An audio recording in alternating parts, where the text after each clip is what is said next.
I know that a lot of you are devastated by the Georgia school shooting, the 30th mass school shooting of 2024. I know many of you are angry and hurt and scared and sad, crushed, devastated. I get all of it. And I know a lot of you want justice. So do I. But it's important that we not confuse justice with bloodlust. There are many people out there who are championing the government, the state's decision to try the young man who did the shooting, Colt Gray, who's 14 years old, as an adult. That's the thing that people are applauding right now. They're also applauding that the father was arrested and that he's being charged. But the idea of charging a 14-year-old as an adult is being cheered by too many of y'all, including some of y'all who identify as liberals, who identify as progressives.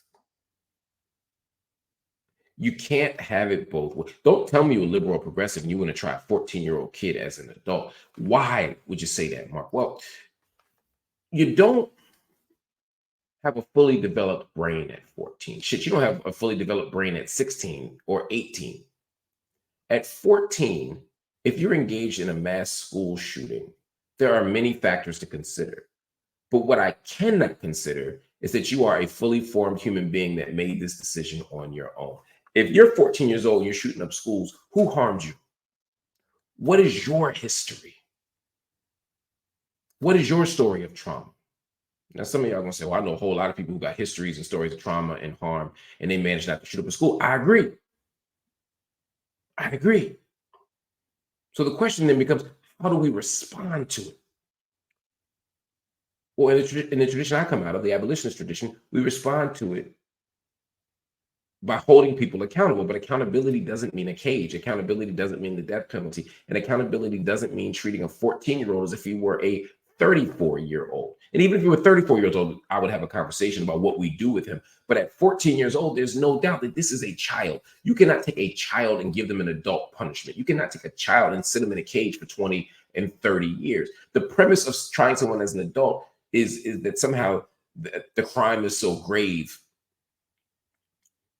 that it warrants not giving you a childlike penalty. But the problem is they are a child. So they didn't make an adult decision. They didn't make an adult choice. They didn't have the capacity to make an adult choice. I want to know, what is it about this kid's life? The kid was online making threats. The kid was online talking about shooting up a school. There were cries for help. There were flags. The school knew. The sheriff's office was warned. The FBI was involved. The parents were involved. There's a whole village of people who were wildly irresponsible, who absolutely did not handle this young man with care. They all got blood on their hands, but only one person is going to jail for it. And only one person is potentially being tried as an adult who's a kid. And that is this young man, Colt Gray. I don't got no tears for Colt Gray. This isn't me caping for a white boy. This ain't me caping for a killer. This ain't me caping for a monster. I don't lose an ounce of sleep at night thinking about what might happen to this kid who just killed 4 people, 2 students, 2 teachers, and injured 9 others. But even though I'm angry at him, and even though I have no regard for him at the personal level, I still believe in justice.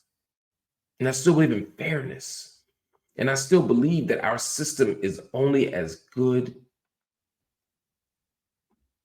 as those moments of weakness, as those moments of contradiction, as those moments of difficulty. It's easy to treat people well when there's nothing at stake. It's easy to make the tough decision when it's somebody you don't care about in terms of the victim, right? But when it's your people, or when the story's so tragic it makes you cry, what do you say about the shooter then? Now, I'm not saying that we should give him a pat on the head and send him home. It sounds like he needs mental health treatment. It sounds like he might need to be pulled out of society and given care and treatment and investment. It also sounds like he needs mechanisms of accountability. I'm not just saying give him a hug either.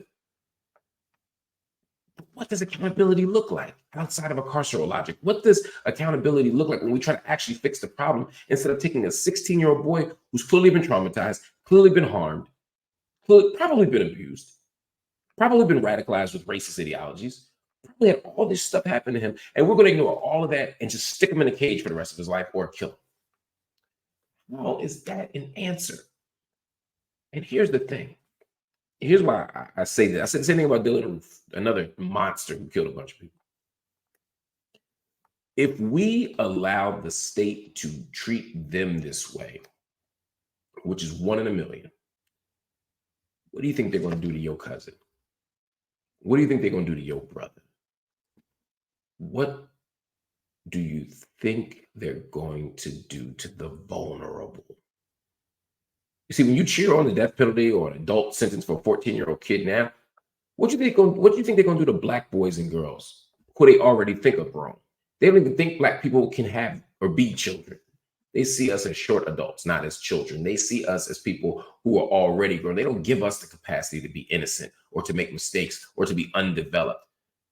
But the fact is, again, the undeveloped brain of a teenager is for everybody. So if you cheer on this 14-year-old boy being tried as an adult, just wait until something happens to somebody you care about. For every white boy they do this to, it's going to be 1,000 Negroes they do this to. And it won't be fair then, just as it's not fair now. So even if you don't care about white people, even if you don't care about this young man, even if you want vengeance against this young man, be practical and pragmatic and say it's going to come out of the flesh of us. We got to be mature, even in a moment of pain, especially in a moment of pain and tragedy. We got to be able to be mature ethically, mature morally, mature politically to make a different choice, y'all. Abolition ain't easy. It ain't all flowers and roses and hugs. Sometimes you got to make tough choices, but you also need to demonstrate a moral consistency about those choices.